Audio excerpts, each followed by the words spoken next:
Boa noite, pessoal. Tudo bem? Estamos aqui para mais uma live, mais uma sexta-feira de live da Fisioterapia Pélvica Interfísio Cursos.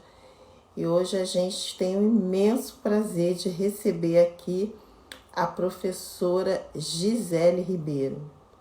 A professora Gisele Ribeiro é uma excelente profissional da fisioterapia uroginecológica. Ela dá aula conosco lá no Interfísio e ela vai trazer um pouco para vocês sobre bexiga hiperativa. A importância da bexiga hiperativa, vai falar sobre diário miccional e como a gente tem um público leigo também, eu vou pedir que a professora Gisele, já convidei a professora Gisele, agora daqui a pouquinho ela já está entrando. E aí eu vou deixar que a Gisele se apresente. Vou convidar de novo a Gisele aqui. Vou deixar que ela se apresente para. Vamos lá. Para que Boa ela faça. noite, Hoje, tudo bom, minha querida? Eu tudo estou bem? falando um pouco sobre você, mas eu gostaria que você mesmo se apresentasse, tá? Falasse da sua trajetória, como é que você iniciou, o que que você faz agora, só para o pessoal que está entrando te conhecer, quem não conhece, né? Porque a gente tem alunos, tem público leigo, tem muita gente aí e nem todos conhecem, sabem como é que é a sua militância, né? Então, eu só falei que você é maravilhosa e todo mundo vai ver aqui que você é uma pessoa Obrigada, amiga, maravilhosa, obrigada. uma pessoa que, quando eu coloquei lá, quem viu a chamada que eu coloquei, nossa pequena notável, é assim que os primeiros alunos identificaram você e eu não esqueci mais, porque assim, eles me falaram assim, Eliane, quando aquela professora entrou em sala de aula, a gente não deu muita confiança para ela, não. Aquela menina entrou na sala e a gente ficou esperando qualquer coisa. Quando ela abriu a boca, e aí porque eles reconheceram que a sua disciplina é uma disciplina difícil, né? Não é fácil realmente, mas que você passa com tanta maestria, com tanto carinho, com tanto amor que eles aprenderam. É difícil, mas eles Ah, gostaram muito. E aí eu obrigada. fiquei com isso na cabeça. Ela é pequenininha, mas quando ela abre a boca é um monstro. Que bom, né? Por isso que eu falo, gente, eu não canso de falar e não é demagogia, não. Eu tenho os melhores professores na minha pós, graças a Deus. Ah, meu anjo, Mas, Gisele, eu obrigada, minha gostaria que você se amiga. apresentasse, minha querida. Boa noite, pessoal. Para mim é uma honra, um prazer estar participando dessa live, minha primeira live. Eu não Ih, tenho tanta desvirginou. experiência com isso. Oi? Pois é. Desvirginou. Sim. E assim, é um prazer falar desse tema, né? Eu agradeço a Eliane pelo convite mais uma vez. Bem, eu tenho 16, vou fazer 17 anos na área da fisiopélvica. A minha primeira formação é em neurofuncional. Depois eu fiz a minha segunda formação em fisioterapia ginecológica, mestrado na parte urogenital, né, estudando bexiga, tecido vesical, e agora eu estou no doutorado também fazendo uma correlação, né, do desenvolvimento do trato urogenital com alterações, né, do tubo neural. Então é a minha paixão, né, uma das minhas paixões, e eu consegui juntar essas duas coisas, né? Trabalhei por muitos anos no Hospital Universitário Pedro Ernesto, faço meu doutorado na UERJ, na Unidade de Pesquisa Urogenital, e estou aí, né, militando, caminhando, trocando sempre com os professores, com os alunos, com os amigos, e tentando sempre, né, me aperfeiçoar e melhorar cada vez mais para poder a gente estar fazendo essa troca. Legal. Além da fisioterapia, você também dá aula para outro curso, não é? Sim, sim, eu dou aula em graduação, né, na parte de anatomia, neuroanatomia, na parte da fisioterapia, né, nas partes clínicas, aí entra, né, a parte da fisioterapia com todos os recursos, mas eu também sou da pós-graduação e da graduação, né? Ah, A legal. minha vida E- acadêmica, né? Há mais de 10 anos aí. Então, Gisele, dentro dessa sua militância da bexiga hiperativa, né? Quais são os sintomas que estão relacionados à síndrome da bexiga hiperativa? Então a síndrome da bexiga hiperativa, ela está relacionada, né, com sintomas de urgência, com os sintomas. O que que é urgência, né? Aquela vontade que o indivíduo ele sente de fazer xixi, né, de urinar, ou a urge-incontinência, que é essa vontade imperiosa de fazer xixi, né, ligada a um escape de urina, a uma perda de xixi. As idas exacerbadas durante a noite, né? A pessoa que tem que levantar várias vezes durante a noite para poder urinar. Então, esses são alguns dos sintomas, intervalos, às vezes, muito curtos entre uma micção e outra, né? Entre uma ida ao banheiro para fazer xixi e outra. Então, isso são características, né, da síndrome da bexiga hiperativa, porque é a junção de alguns sintomas. Podem estar esses sintomas todos juntos, né, no indivíduo, ou pode, obviamente, aparecer um desses e é algo que compromete a qualidade de vida, né? O paciente ele fica muito chateado, muitas vezes ele até perde algumas oportunidades de trabalho, entre outras coisas, né? Altera de fato a qualidade de vida. Então, esses são alguns sintomas que o paciente ele pode apresentar. Alguém perguntou aqui se paciente jovem pode ter escape. Pessoal, eu vou deixar as perguntas mais para o final, tá? Mas aí tem como você responder isso, Gisele? Pacientes Claro, jovens pacientes também pode ter jovens escape. têm, pode e acontece, né? A gente, às vezes, no consultório recebe esse público, né? Às vezes, eu posso dizer, num grande percentual, né? Então, o paciente não é porque é jovem que ele não possa estar apresentando essa característica. O que a gente precisa entender é investigar o porquê se essa situação está acontecendo, né? Junto com a equipe clínica e poder dar o melhor suporte e o melhor tratamento. Não é só o idoso ou a pessoa mais, numa certa idade avançada que vai apresentar essas perdas, não. Ok.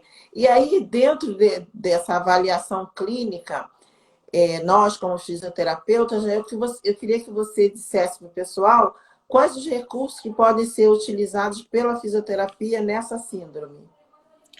Então a gente sabe, né, dentro dos consensos, o que que é o consenso? São, né, o que rege, né, as nossas especialidades. Então, a Sociedade Internacional de Continência, ela define como linha de primeira, né, escolha a fisioterapia, né, uma das linhas de primeira escolha. Então, assim, os exercícios para o assoalho pélvico, né, que é esse músculo que está ali associado à uretra, né, que faz no momento em que a gente contrai uma diminuição, às vezes, desse reflexo, ou minimiza esses escapes. Então, os exercícios, né? É uma boa ferramenta que a gente tem, tá? Inclusive, até para orientar os nossos pacientes. A gente tem, né? A eletroestimulação, que são aparelhinhos, né, que a gente coloca no paciente para poder estar, né, fazendo uma modulação. O que que é isso, para quem não conhece, né? Fazendo essa bexiga que está um pouquinho mais nervosa, fazer com que ela fique mais adequada, que ela fique mais, né, próxima do que é o normal.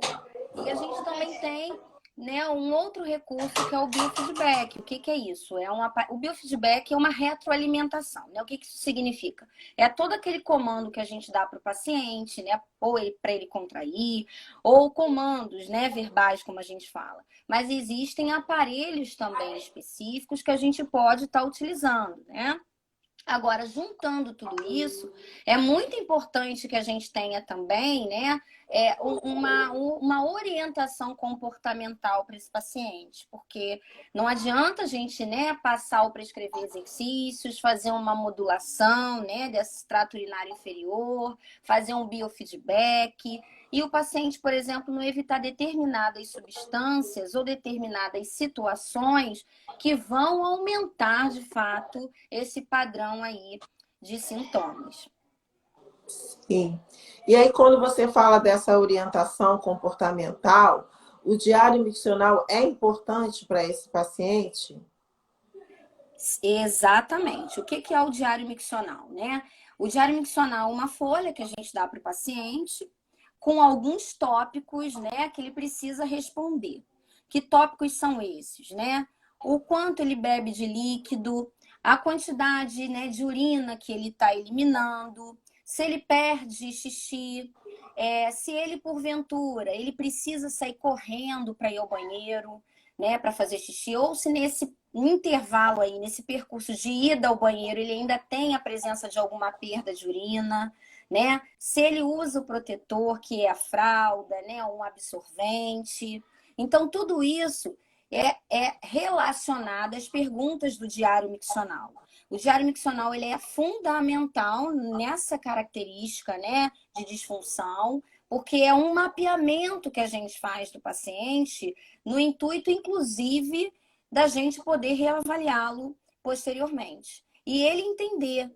Uma outra coisa também importante do diário é os intervalos entre uma micção e outra, né? E aí, às vezes, o paciente se dá conta de que ele, às vezes, está indo de meia em meia hora, ou de uma em uma hora, e às vezes até menos, e num número de vezes muito exacerbado. Então, o diário miccional, ele é uma ferramenta muito importante nessa disfunção do trato urinário inferior e que a gente precisa estar ali em conjunto com o paciente, né? Ele em parceria conosco para estar respondendo e a gente poder evoluir melhor essa terapêutica.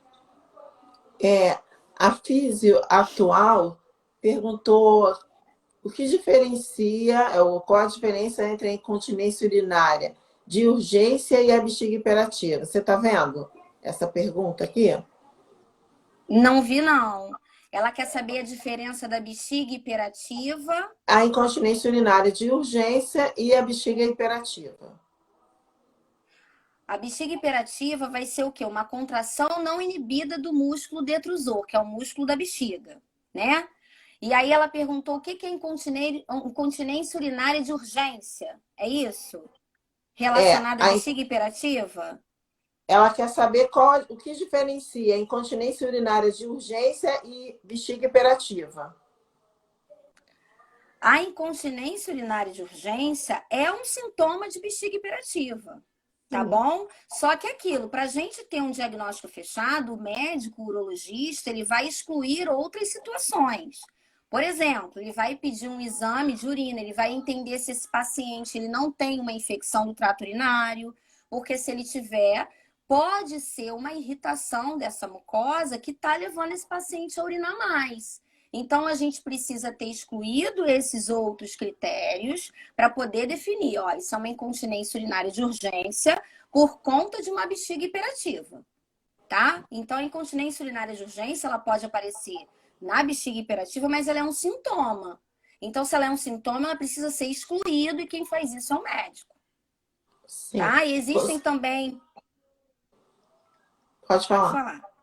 Não, eu ia falar que existem questionários, né, que são validados, que também corroboram para entender esse quadro clínico da paciente, né, ou do paciente, se ele está realmente apresentando essa disfunção ou não. Tá. E aí você falou da importância do diário miccional. E em que o fisioterapeuta deve focar no diário miccional? Então, como eu falei no início, né, do nosso bate-papo, a gente vai ter ali uma avaliação funcional do trato urinário, né, do trato urinário inferior. Então, o que a gente precisa entender? O balanço hídrico desse paciente, o quanto é que ele está ingerindo de líquido ao longo do dia, tá?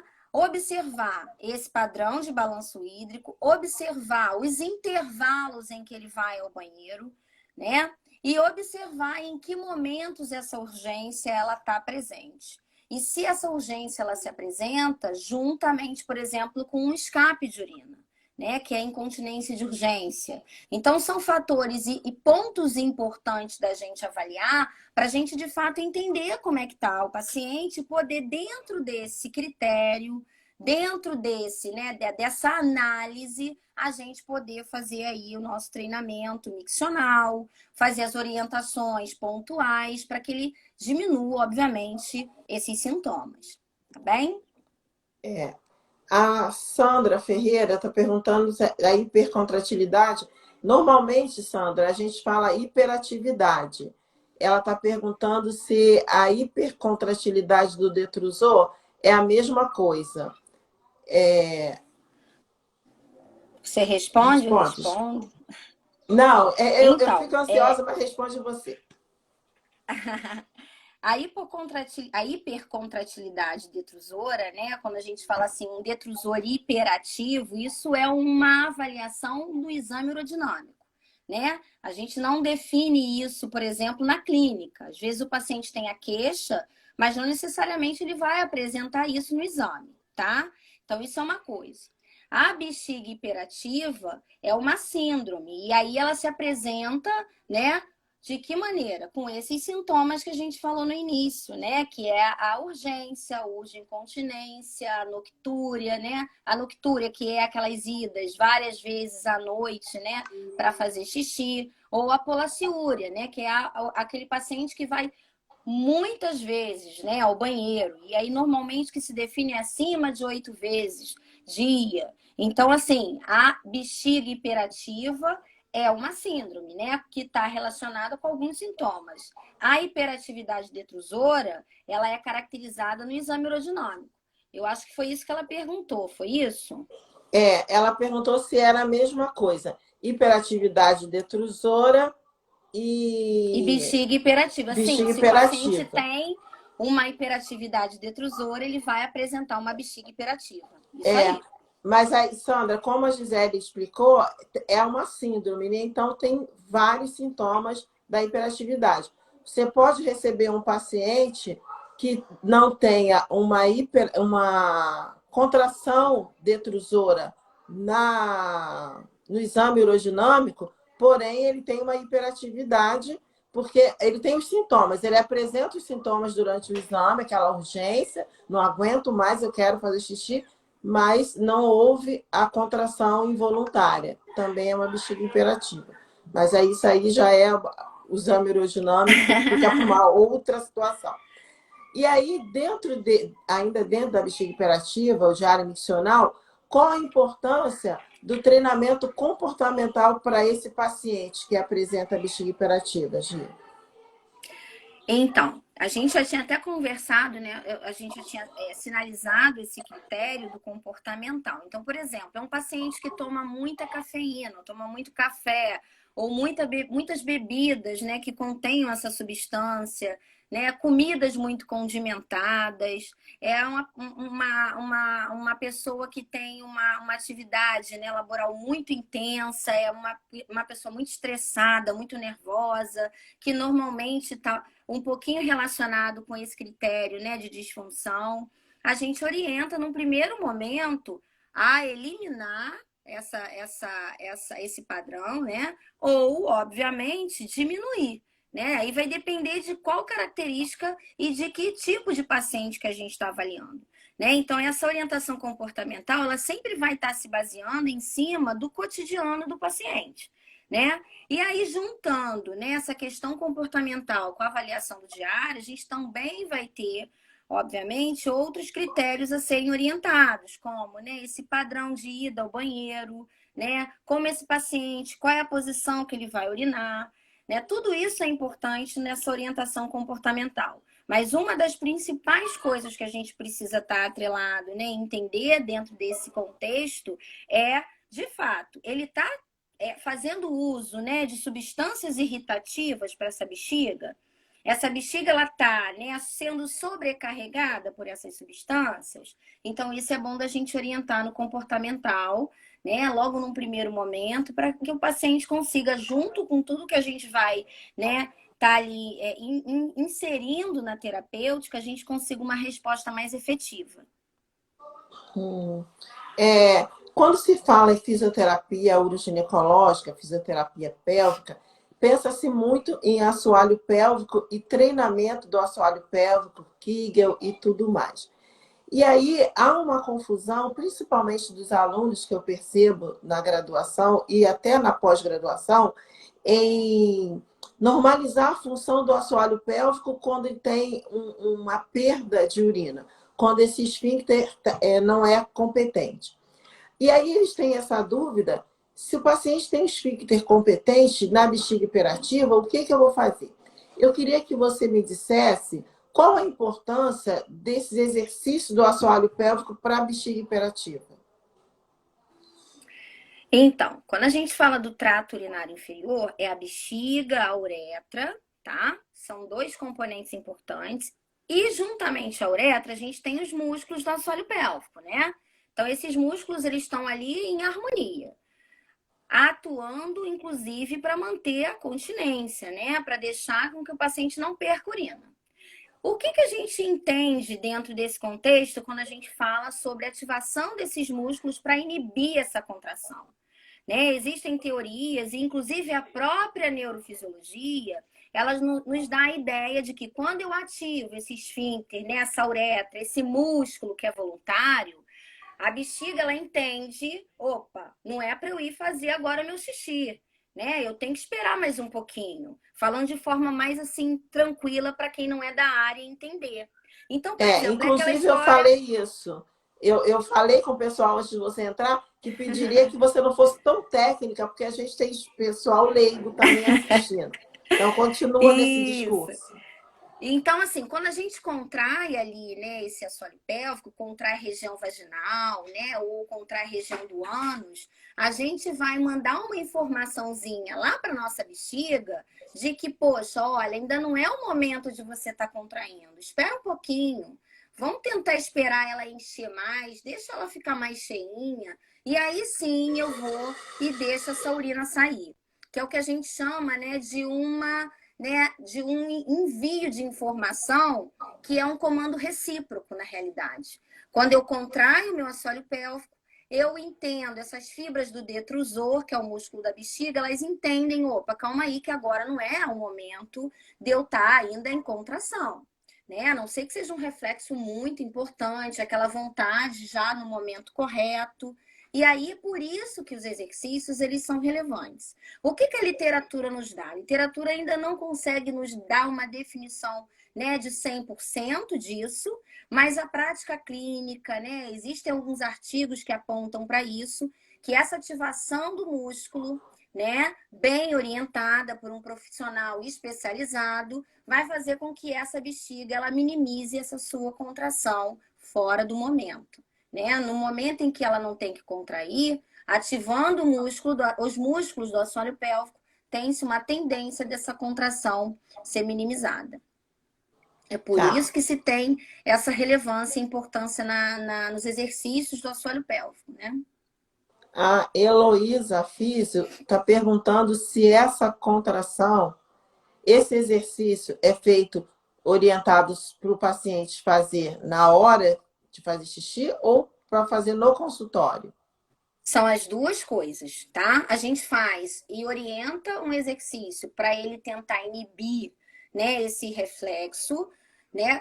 Avaliando o primeiro intervalo entre as micções. É muito importante que isso seja orientado, muito bem supervisionado, para entender que tipo de bexiga é essa, porque aqui a gente está falando mais precisamente de uma bexiga hiperativa e idiopática. O que significa isso? É uma bexiga que está, né, descontrolada por algum fator que não se sabe exatamente qual é.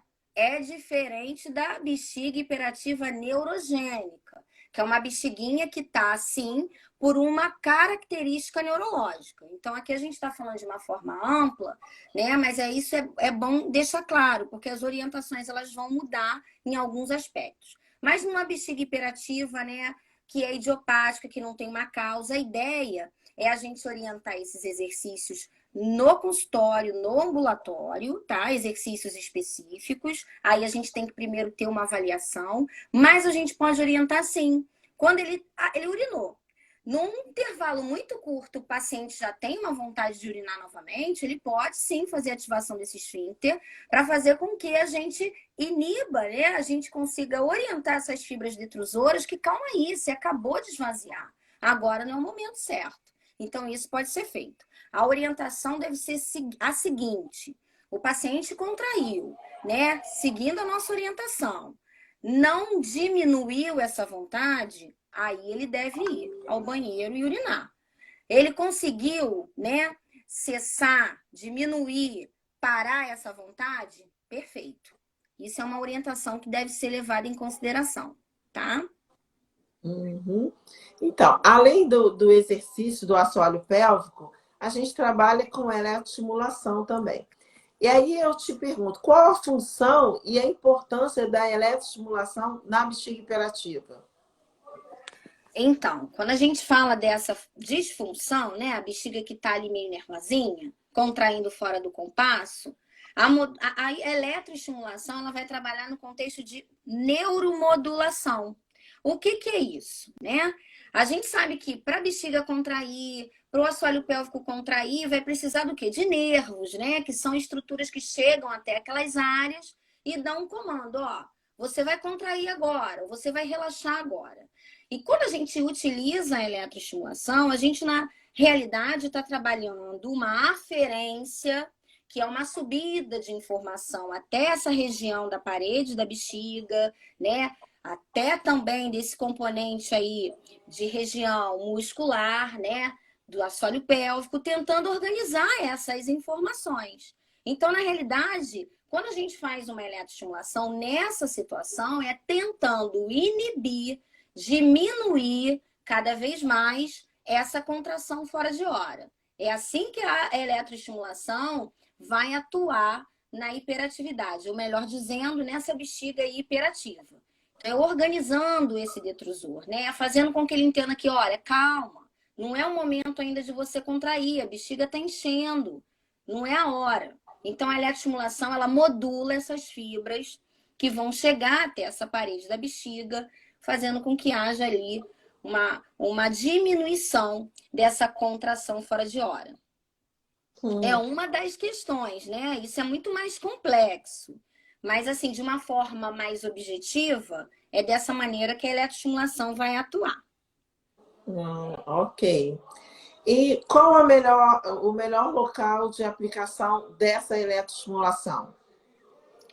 Essa é uma pergunta que sempre em aula, né, a gente sempre discute, né, Eli, quando a gente está nos nossos, né, nas nossas discussões clínicas. Então, na realidade, né, não existe hoje, né, uma literatura que nos dê um embasamento a essa, né? Mas a gente sabe que, obviamente, a gente tem na nossa clínica e existem artigos, obviamente, né, que contemplam isso, que, por exemplo, dependendo do que o paciente tem, se ele está apresentando ali, né, uma hiperatividade detrusora, a eletroestimulação de tibial, ela é uma ferramenta muito boa, ela é excelente. A gente já obteve excelentes resultados no hospital com esse tipo, né, de terapêutica. Né? A parasacral, que é aquela que a gente coloca aqui na região, né, a lombosacra, ela é excelente também.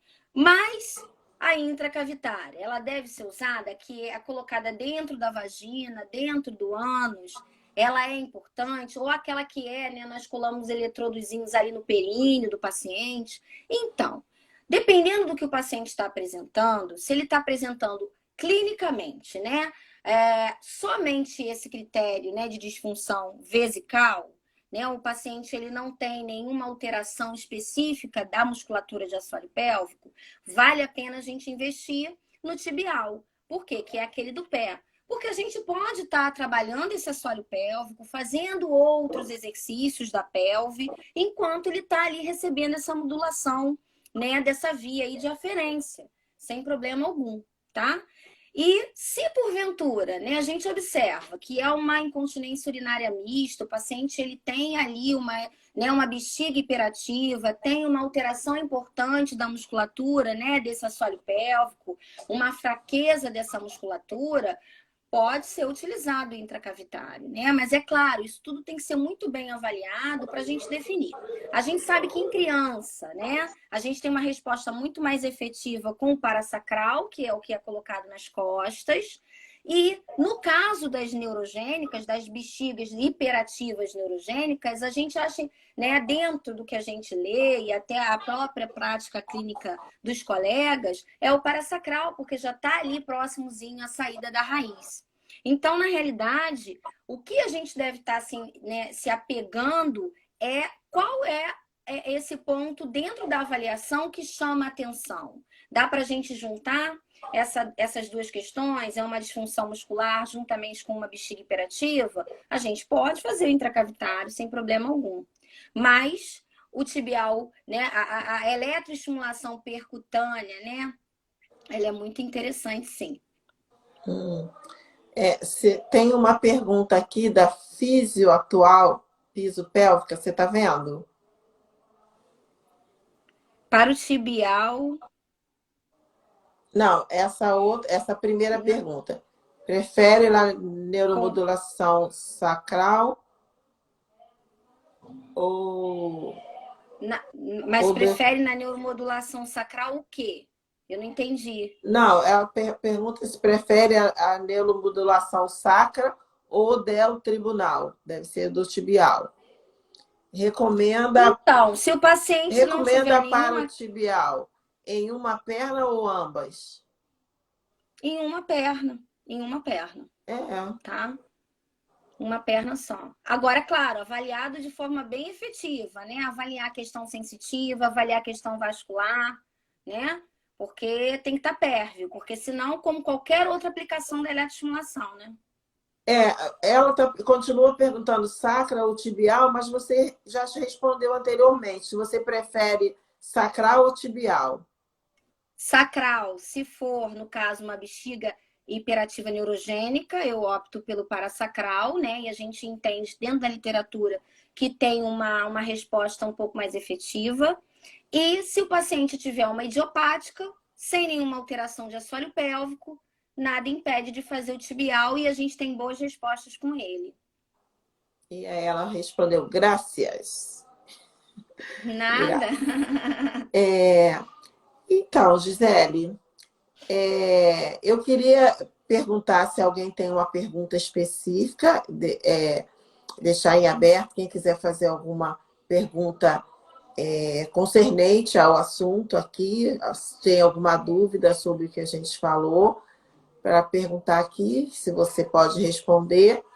E se você tem Claro. mais alguma coisa a falar, alguma dica. Normalmente as pessoas perguntam, oh, Catiúcia, tops, queridas. Top é Ah, minha você, querida, linda. é você, Top, Cati. top, Você é um top, amor. Top, top, Kati. top. E É. aí, normalmente as pessoas perguntam sobre curso e eu já adianto responder que tem que esperar um pouquinho, que a professora Gisele está tarefadíssima assim, mas, Ah, mas assim, se tiver muita procura, a gente consegue espremer ela um pouco, né? Porque as oba! pessoas perguntam muito na live, queria fazer um curso, quando é que vai ter um curso e tal, porque essa é uma área complexa, né, Gisele? Essa É, área da neuro, é. a pessoa tem que gostar e mergulhar, mesmo gostando, tem que mergulhar, estudar, porque às Ah, vezes é um sim. detalhe pequeno que muda É, completamente a situação, né? E cada paciente é um perfeito. paciente. Você pode ter tratado uma certa patologia, e aí vem um paciente com uma patologia com nome igual, mas É, a evolução é diferente, e aí você tem que realmente estudar muito, né? não tem como. Esse é o caminho. Esse é o caminho. E aí, pessoal, vocês têm alguma coisa para perguntar à Gisele? Que daqui a pouco a Mariana vai puxar ela. Toda vez que eu falo com a Ah, Gisele, Gisele fala comigo, Mariana, peraí, Mariana. E aí, daqui a pouco Gisele, ela bate aqui no escritório. Gisele daqui a pouco vai atender a Mariana e não vai. Olha, parece que não teve mais nenhuma pergunta.